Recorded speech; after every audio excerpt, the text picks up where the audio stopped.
ಮಾಜಿ ಶಾಲಾ ಆದರ್ಶ ಶಾಲಾ ಈ ಒಂದು ತಾಲೂಕು ಮಟ್ಟದ ಸ್ಪರ್ಧೆಯಲ್ಲಿ ಭಾಗವಹಿಸುವ ಮಹದಾಸೆಯಿಂದ ನಾವೆಲ್ಲರೂ ಸತತ 2 ವರ್ಷಗಳಾಯಿತು ಈ ಶಾಲೆಯ ಒಂದು ಅಭಿವೃದ್ಧಿ ಕಾರ್ಯವನ್ನ ಮಾಡ್ತಾ ಬಂದಿದ್ದೇವೆ. ಈಗ ಸದ್ಯದಲ್ಲಿ ಈ ಸ್ಪರ್ಧೆಯಲ್ಲಿ ನಾವು ಸಾಧಾರಣವಾಗಿ 70-75% ಅಭಿವೃದ್ಧಿಯನ್ನು ನಾವು ಮಾಡಿ ಈ ವರ್ಷ ಈ ಸ್ಪರ್ಧೆಯಲ್ಲಿ ಇಳಿತಾ ಇದ್ದೇವೆ. ಅದರ ಒಂದು ತಪಾಸಣೆಗೋಸ್ಕರ ಇವತ್ತು ರಾಠೋಡ್ ಸಾಹೇಬರು ಕೂಡ ಇಲ್ಲಿ ಬಂದಿದ್ದಾರೆ. ಅದರ ಇನ್ನು ಕುಲಕೋಶವಾಗಿ ಅವರನ್ನೆಲ್ಲ ತಪಾಸಣೆ ಮಾಡಿದ್ದಾರೆ. ಆದರೂ ನಮ್ಮ ಶಾಲೆ ಇನ್ನೂ ಹಲವಾರು ಕುಂದುಕೊರತೆಗಳು ನಮಗೆ ಕಾಡ್ವಹಿಸ್ತಾ ಇವೆ. ಯಾಕೆಂದ್ರೆ ಸ್ಪರ್ಧೆಯಲ್ಲಿ ನಾವು ಭಾಗವಹಿಸಬೇಕಂತಂದ್ರೆ ಅಲ್ಲಿ ಆ ಸ್ಪರ್ಧೆಯ ಒಂದು ಕ್ರೈಟೇರಿಯಾದಲ್ಲಿ ಇರುವಂತಹ ನಿಕಷಗನುಸಾರವಾಗಿ ಎಲ್ಲ ಅಂಶಗಳನ್ನು ನಾವು ಪೂರ್ಣ ಮಾಡುವುದು ಇದು ನಮ್ಮೆಲ್ಲರದೊಂದು ಜವಾಬ್ದಾರಿ ಇದೆ. ಇದರಲ್ಲಿ ನಾವು ನಮ್ಮ ಶಿಕ್ಷಕರ ಒಂದು ಆರ್ಥಿಕ ಸಹಾಯವಿರಲಿ ಅಥವಾ ನಮ್ಮ ಜಿಲ್ಲಾ ಪರಿಷತ್ ಪಂಚಾಯತ್ ಸಮಿತಿಯ ಶಿಕ್ಷಣ ವಿಭಾಗದ ಒಂದು ಸಹಾಯ ಸಹಕಾರವಿರಲಿ ಅಥವಾ ಗ್ರಾಮದ ವತಿಯಿಂದ ಮಾಜಿ ವಿದ್ಯಾರ್ಥಿಗಳು ಹಾಗೂ ಪಾಲಕರ ಸಹಾಯ ಸಹಕಾರದಲ್ಲಿ ನಾವು ಹಲವಾರು ಕಾರ್ಯಗಳನ್ನು ಮಾಡಿ ಶಾಲೆಯನ್ನ ಅಭಿವೃದ್ಧಿಪಡಿಸಿ ತಾಲೂಕು ಜಿಲ್ಲೆ ಮತ್ತು ರಾಜ್ಯದಲ್ಲಿ ಒಂದು ನಮ್ಮೂರಿನ ಶಾಲೆಯ ಹೆಸರನ್ನ ಜಿಲ್ಲಾ ಪರಿಷತ್ ಶಿಕ್ಷಣ ವಿಭಾಗದ ಹೆಸರನ್ನ ಮೆರೆಸುವಂತಹ ಒಂದು ಹಂಬಲವನ್ನು ಇಟ್ಕೊಂಡು ನಾವೆಲ್ಲರೂ ಇಲ್ಲಿ ಪ್ರಯತ್ನ ಮಾಡ್ತಾ ಇದ್ದೇವೆ. ಈ ಒಂದು ಪ್ರಯತ್ನದಲ್ಲಿ ಖಂಡಿತವಾಗಿ ಶಶಿಕಾಂತ್ ಪಾಟೀಲ್ ರವರು ಹೇಳುವ ಒಂದು ವಿಚಾರದಿಂದ ನಮಗೆ ಗಮನಕ್ಕೆ ಬರ್ತಾ ಇದೆ. ತಾವು ಕೂಡ ನಮ್ಮ ಜೊತೆಗೆ ಕೈ ಜೋಡಿಸಲಿದ್ದೀರಿ ಚಮಕೇರಿ ಸಾಹೇಬ್ರೆ. ನಮ್ಮಲ್ಲಿರುವಂತಹ ಕೆಲವೊಂದು ಅಭಿವೃದ್ಧಿ ಪರ ಕಾರ್ಯಗಳನ್ನು ನಾವು ತಮ್ಮ ಎದುರುಗಡೆ ಇಲ್ಲಿ ಇಡ್ತಾ ಇದ್ದೇವೆ. ದಯವಿಟ್ಟು ತಾವೆಲ್ಲರೂ ಈಗ ಆಗಮಿಸಿದಂತಹ ತಮ್ಮ ಒಂದು ಗ್ರೂಪ್ನ ವತಿಯಿಂದ ವೈಯಕ್ತಿಕವಾಗಿ ತಾವು ಈ ಒಂದು ಅಭಿವೃದ್ಧಿ ಕೆಲಸವನ್ನು ನಮಗೆ ಪೂರ್ಣ ಮಾಡಿ ಕೊಡುವಿರೆನ್ನುವ ಭರವಸೆಯನ್ನ ತಮ್ಮಲ್ಲಿ ಇಡ್ತಾ ಮತ್ತು सुंदर शाळा या उपक्रमांतर्गत केंद्रस्तरीय मूल्यांकन समितीमधील माझ्या सोबत आमचे सदस्य माळे सर, कांबळे सर आणि सर्व विद्यार्थी बंधू भगिनी, आपल्या शाळेची जी उत्तरोत्तर प्रगती आहे ते खरोखरच या ठिकाणी जो असणारा सर्व शिक्षक स्टाफ आहे या सर्व शिक्षक स्टाफच्या मदतीनं उल्लेखनीय अशी कामगिरी या ठिकाणी चालू आहे. मी गेल्या वर्षी सुद्धा या ठिकाणी मला येण्याचा योग या ठिकाणी आलेला होता.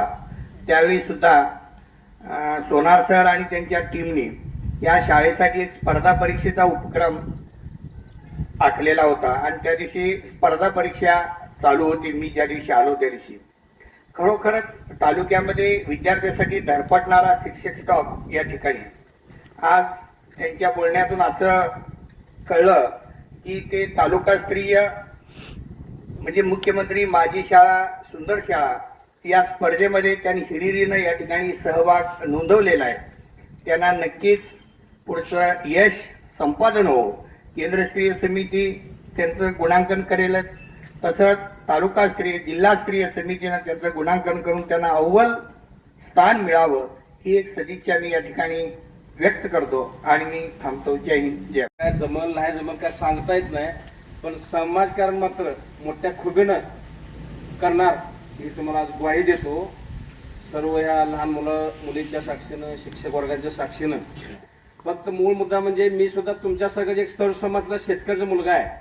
वेटरपासून सुरुवात करून आज मी देशभरात वेगवेगळ्या मेट्रो सिटीमध्ये चांगला व्यवसाय बसवलेला आहे. पुस्तकं खरेदी विक्रीचा व्यवहार सध्या जवळजवळ 11 फर्म आहेत माझं देशभरात चालू आहेत आणि 1 एप्रिलपासून साऊथ एशियामध्ये पुस्तकं पोचणार असं आमचं कंपनीचं उद्दिष्ट साध्य होणार आहे 1 एप्रिल 2026ला.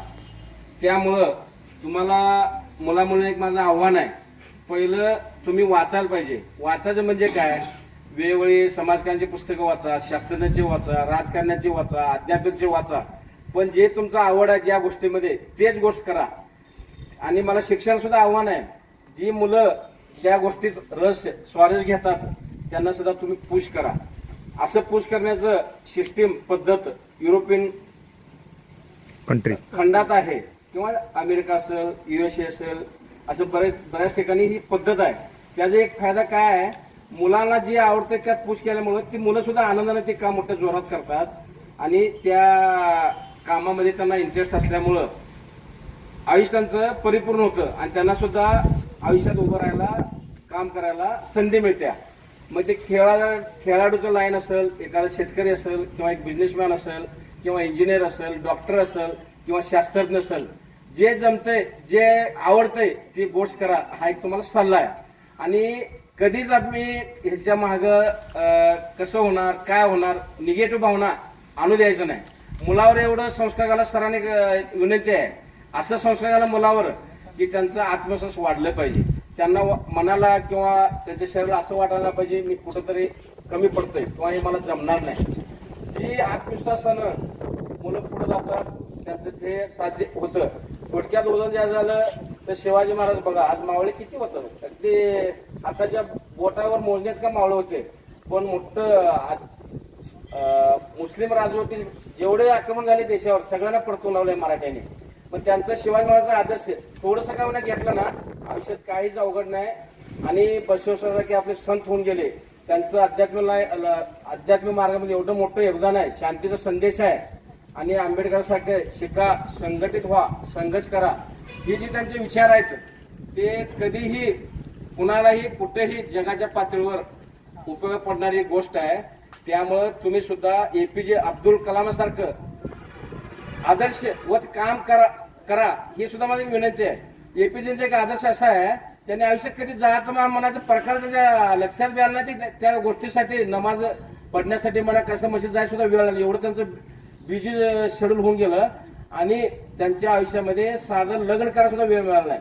म्हणून आज अणु संशोधन करून देश आज अणुशक्ती म्हणजे उदयाला आलं, त्याला एकमेव कारणीभूत म्हणजे माजी राष्ट्रपती APJ कलाम आहेत. बरं, अशी थोर महानांचे एवढे कार्य आहेत आपल्याला सांगून आज दिवस सुद्धा पुरणार नाही. त्यामुळे प्रत्येक गावात मी एका थोर पुरुषाचं आदर्श सांगून मी माझं कार्यक्रम करणार आहे. 16 गावात मी 16 गावं जी येतात मुंबई जिल्हा परिषदमध्ये पुस्तकाचा पूर्ण जबाबदारी घेतलेला आहे. म्हणजे काय, माझ्या कंपनी त्यांना जे मागाल ते पुस्तकं देणार तुमच्या लायब्ररीसाठी. आणि सेकंड, जी मुलं गाव लेवलला, तालुका लेवलला, जिल्हा लेवलला, राज्य लेवलला नंबरात जर आले तर त्यांना नोकरी लागेपर्यंत माझी कंपनी त्यांना फ्रीमध्ये पुस्तकं देणार. हे आज मी सर्वांच्या वतीनं साक्षीनं ग्वाही देतो. पुस्तकं मला पुस्तकं देऊ शकतो, इतर देईन, पण माझ्या हातनं होईल ना का सांगता येत नाही. पण त्या गोष्टीसाठी आपले आमदार साहेब खंबीर आहेत. ते माझ्या मनातले एकदम म्हणजे गोपीनाथ मुंडे सारखं त्यांचं व्यक्तिमत्व आहे, लोकनेता आहे. ते एकाच गोष्ट मी सांगावं आणि नाही होणार असं होणारच नाही.